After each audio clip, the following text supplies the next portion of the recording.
আর আমরা সাধারণ ভক্ত, এ বড় ও ছোট, ও ছোট ও বড়, এই করে ঝামেলা করি।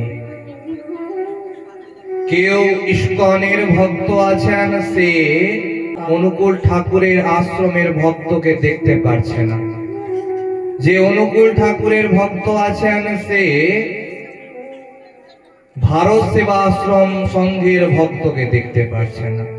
যে ভারত সেবা আশ্রম সংঘের ভক্ত আছে, সে রামকৃষ্ণ মিশন আশ্রমের ভক্তকে দেখতে পারছে না। এমনি অনেক আরো আশ্রম, মঠ, মিশন আছে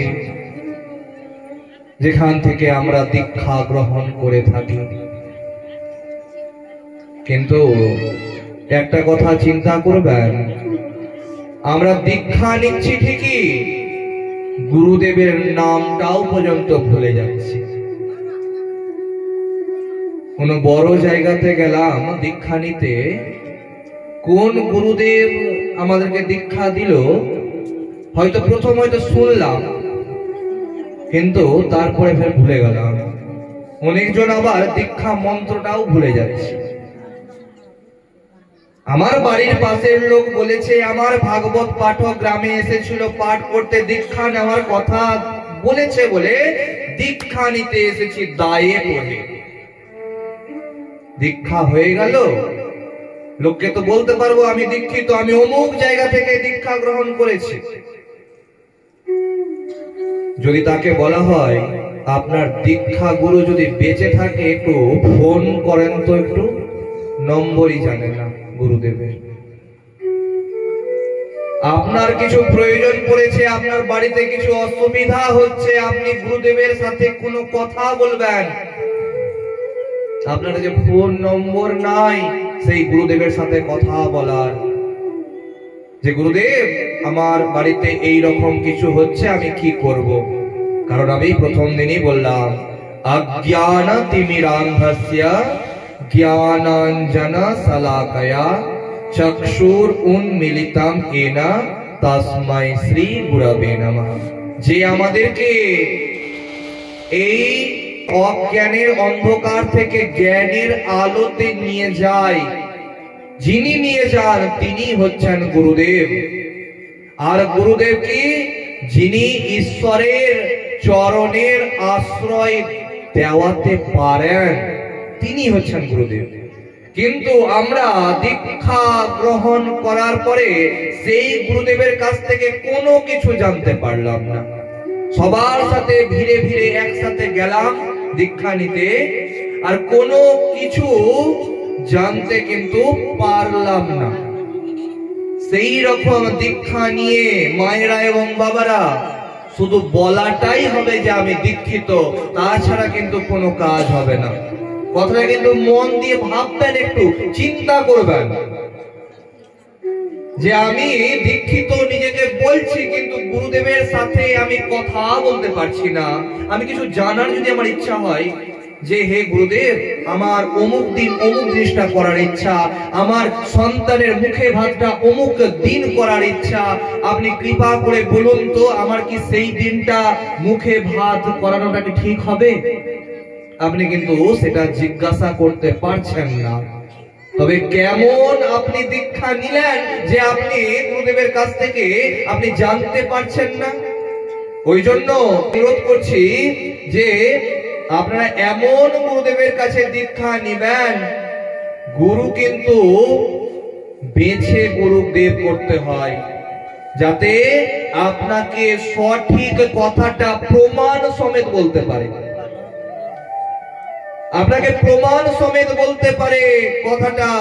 আপনাকে যে এই কথাটা বললাম যে সরস্বতী পুজোর দিন হাতে খড়ি দিতে নাই, জগতের মধ্যে যারা গুরুদেব, যারা পড়াশোনা করছে, যারা শাস্ত্র নিয়ে ঘাটাঘাটি করে, তাদেরকে আপনি যদি জিজ্ঞাসা করেন এই কথার ভুল কেউ বলবে না। কিন্তু ভুল কে বলবে? যে কোনোদিনও শাস্ত্রকে খুলে দেখেনি।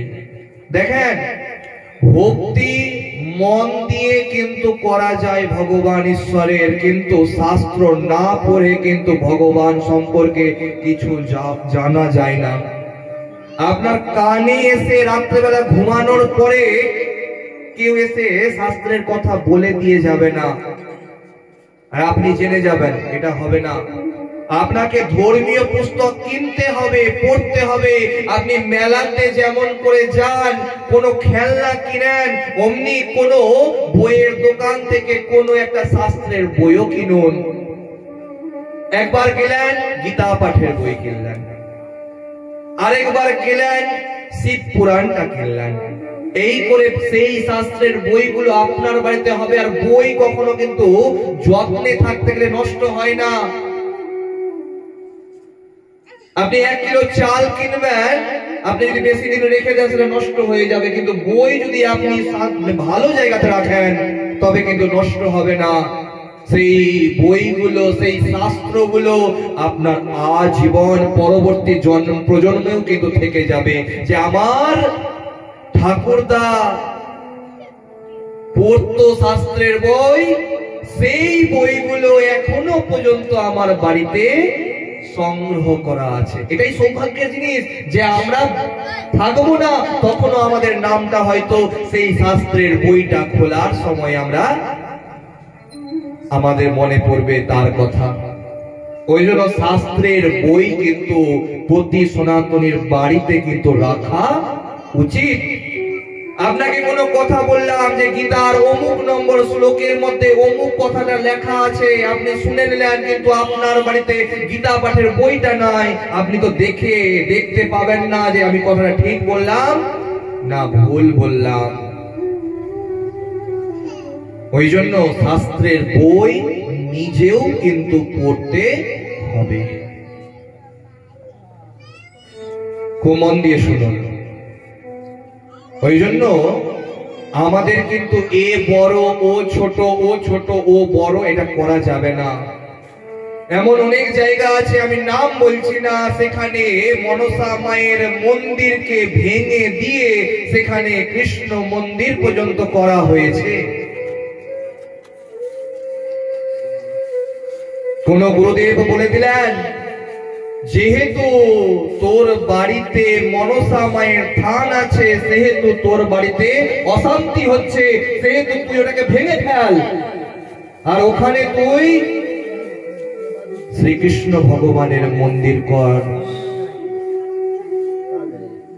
আর সেই মনসা মাকে অপমান করার কারণে তার বংশ নিঃশেষ হয়ে যাচ্ছে। আমার কাছে জলজ্যান্ত প্রমাণ আছে।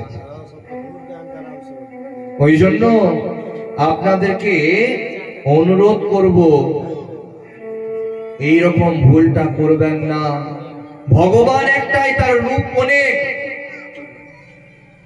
আপনি যদি মনসা মায়ের মধ্যে গোবিন্দকে দর্শন করেন মানে আপনি ভক্ত। আপনি যদি কালীমার মধ্যে গোবিন্দকে দর্শন করেন মানে আপনি ভক্ত। কিন্তু একজনের প্রসাদকে আমি হাতের মধ্যে নিব না, হাতের মধ্যে খাবো না, গ্রহণ করব না, এই কথা যে বলে, এটা কিন্তু চরম খারাপ কথা।